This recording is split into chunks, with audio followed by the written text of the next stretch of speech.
Hello everyone, Paul here at RoJoBe Music and welcome back. Okay, so as promised, today's video is a comparison between the electro-acoustic ukulele bass and the full electric solid body ukulele bass.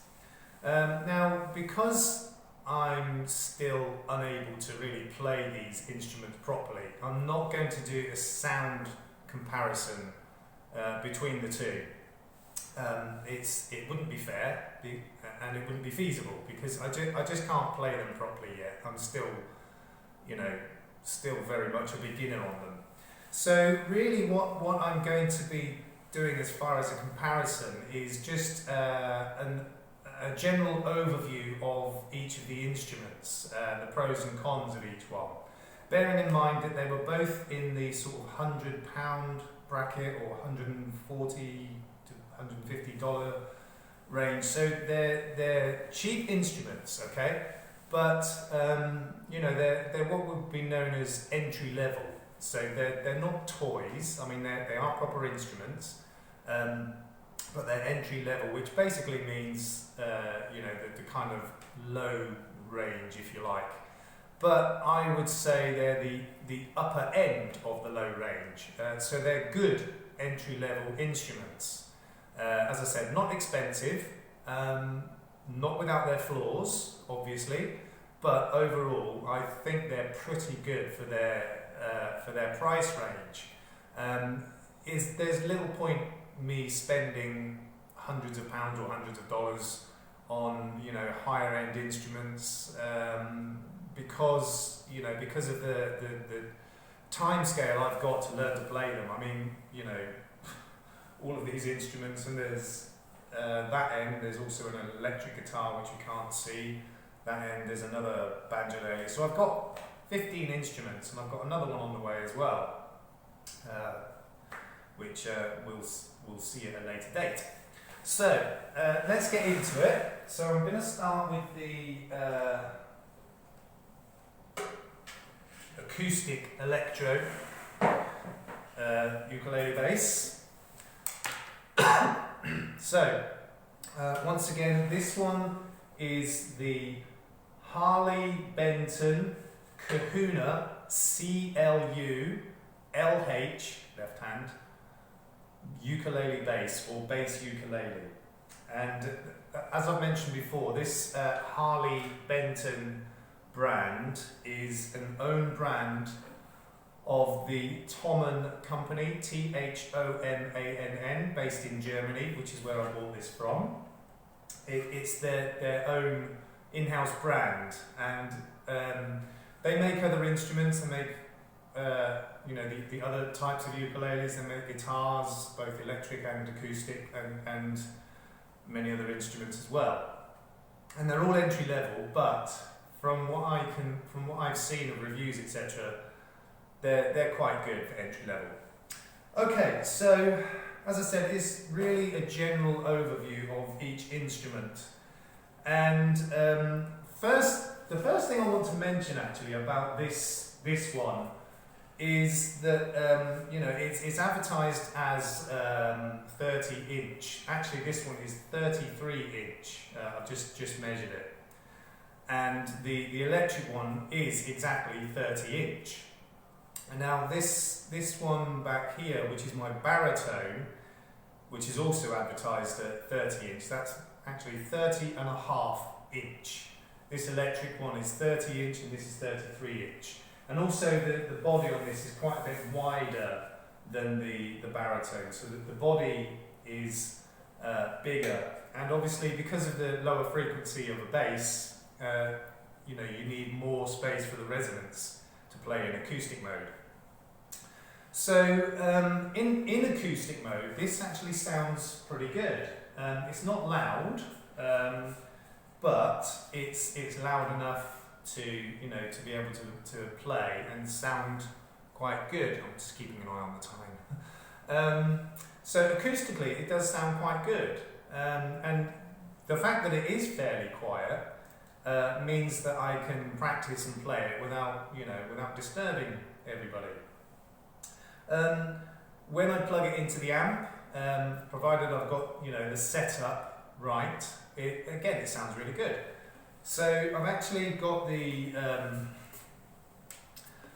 settings here with the bass at about 50% and the treble all the way down. That seems to work the best at the moment with the amp setup that I've got.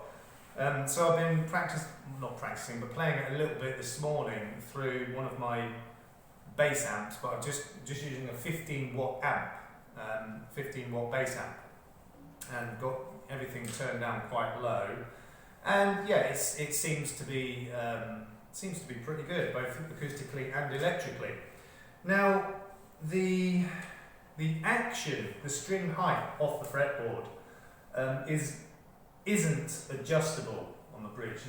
You can't adjust it. You can add shims or shave some off of the saddle if necessary, but it's a little bit awkward because obviously the pickup is underneath the saddle as well, so it's not adjustable. But the string height it could be a little bit higher, but with the adjustment on the truss rod, we're able to eliminate any fret buzz, so it doesn't seem to be a problem. It seems to be quite good. The intonation isn't too bad, despite the fact that, again, there's no way of adjusting it, but we do have this saddle compensated in the right way. However, it is a right-handed saddle, so the compensation on each of these blocks is the wrong way round. But because they've offset the saddle in the correct orientation for a left hand, it's not too bad. The intonation's okay. Coming back to the inbuilt tuner and preamp, obviously you've got the jack at the bottom there. This is actually quite a good one. It's not high end, but it seems to be quite accurate. The tuner seems to be quite accurate on it, and the adjusters for the bass, treble and volume, they seem to be quite good. And as I mentioned before, it's in the correct way around. Quite often with a lefty, they've just taken it from one side and put it in the other, and it's the wrong way around. But they've actually put a little bit of thought into this. So sound quite good, action quite good, intonation quite good, and this I'm quite pleased with. Downsides of this instrument. So one thing I mentioned in the previous video, the tuning keys are in a little bit on the wonky side. Now I'm not exactly OCD, but I do like symmetry. I do like things to look right, and it bothers me a little bit, but not too much. Not enough to actually go to all the trouble to redo them all. It doesn't affect its playability. It doesn't affect the ability for the tuners to turn and do their job. So it doesn't affect the instrument itself. It's just aesthetically, it gives me a little bit of a problem, but not enough to worry about. The nut slots aren't really evenly spaced. You've got a small gap here, slightly bigger here, and slightly bigger again. So that's it could be an issue, but it doesn't seem to be. So again, I'm not going to worry too much about that and change it. The frets, the fretboard. The fretboard itself is okay. There's slight bit of sharpness here and there on some of the frets, but again, not enough to be a real problem. And particularly down this side, which is where it matters for a left-hand one. That's actually the smoother side, so it's okay. But as I said before, in this kind of area, we've got a little bit of unevenness with the frets themselves. I don't think it's bad enough to warrant even a light fret leveling job. Again, it doesn't seem to be an issue. If it becomes an issue later, I will do a light fret leveling and recrowning, but that's a pretty easy job. So I mentioned the saddle. This is the correct orientation as far as tilt's concerned, but it is still a right-handed saddle. And the only thing I wish this had have come with is a gig bag, because it's oversized. I mean, I've got gig bags for this size, but this wouldn't fit in them because the body is a bit longer and a bit wider. So I wish it had come with a gig bag, but it's not a problem because I don't carry my instruments around all that much anyway, so it's not a big issue. But it would have been nice if it had come with a gig bag, because it's not a standard size, if you like. So, general overview: sound, acoustically and electrically, pretty good. The action and intonation are good enough, and the tuner and preamp setup is quite good. Negatives, the wonky tuners, the uneven nut slot spacing, little bit of unevenness in the frets, the right-handed saddle, and it's not adjustable for height, and lack of gig bag. But overall, pretty good. Okay, so let's move on to the electric one. Just put that back there. Grab the electric. Hopefully not pull everything over. Okay. So first of all, even though this is 30-inch, it obviously is quite a bit heavier than the other one.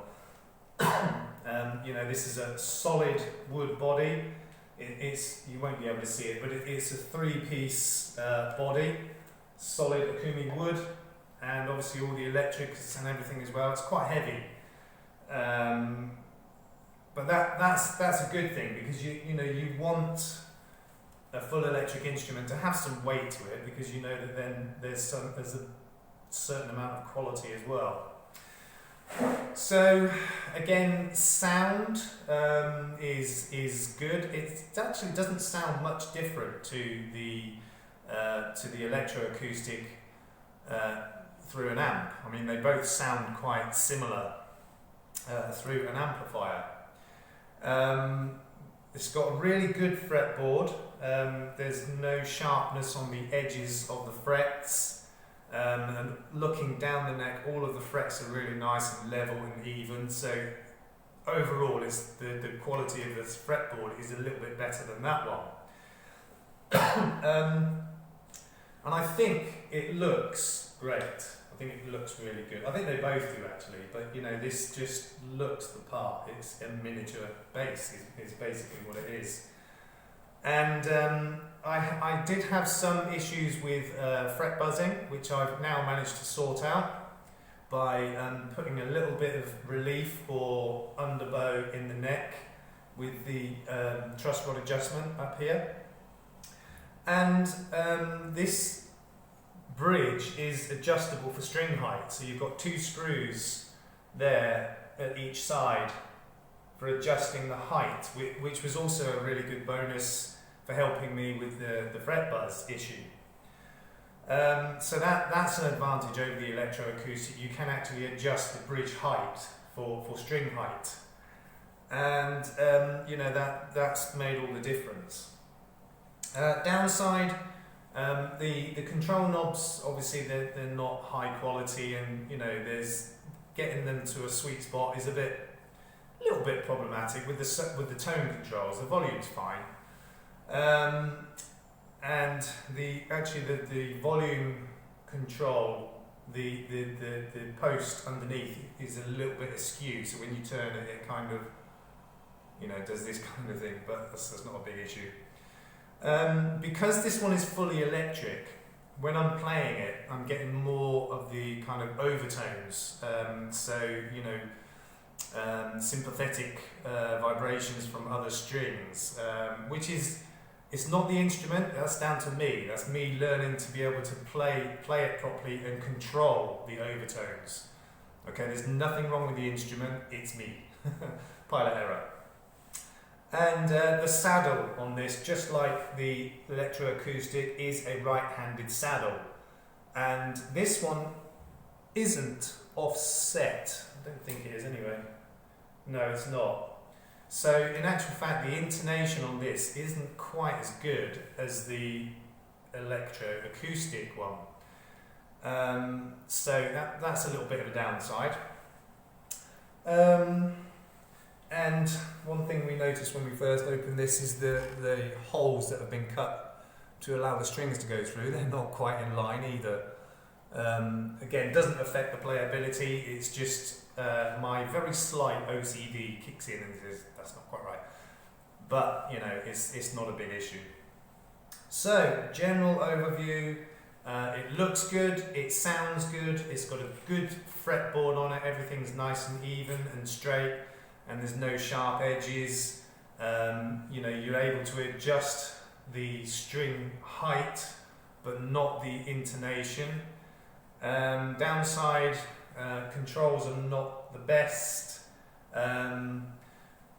It's got a wonky volume tone, and you know, the inability to adjust the saddle. I've also just noticed, like the electroacoustic one, the tuning keys are a little bit askew as well. You see these kind of both go on the same angle. I think these do as well. But I'm not going to let that worry me too much. So I'm happy with both of them. For their price range, they're pretty good. They've got a few little niggles, but nothing that really, you know, warrants any complaints or anything like that. The overall looks, sound and feel of both instruments is good. And I can live with the tiny discrepancies in each of them. I mean, the biggest problem for both of them is to be honest, it is the saddle. You know, they've put in a right-handed saddle. They probably don't produce a left-handed saddle for the left-handed models, which is a bit daft. But you know, and this one, the intonation isn't that good really. You know, when you fret at the 12th, it should be exactly an octave higher as the open strings, and it's, you know, it's a little bit all over the place, not too great, but it's not a big problem. And the electroacoustic, again, the intonation is not perfect, but it's better than this one. And one thing I had an issue with when I first had this is one of the tuners was very, very stiff, and I was worried it was going to break. So rather than, you know, risking it, I took the string out, took the tuner off, took it apart, and cleaned all the gears. And there was a little bit of dirt in the gears that seemed to be grinding and you know, causing a bit of an issue. So I cleaned it all out with a little toothbrush and put a little bit of WD-40 on the gears, put it all back together, and it's absolutely fine. So there was nothing wrong with the tuner, it just had a little bit of dirt or something in there. Cleaned it out, oiled it up, perfect. So that's a general overview of the two instruments. Why did I buy both? Because I could. I could afford it. I couldn't decide whether to have the full electric or the acoustic electric, so I decided to buy both.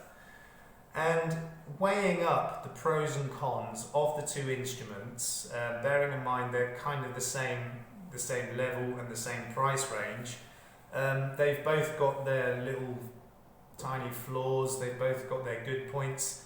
Weighing up the pros and cons of the two instruments, I would say that they're, you know, on the same level. Which one would I recommend if you're going to buy one? Do what I did, get both if you can afford it.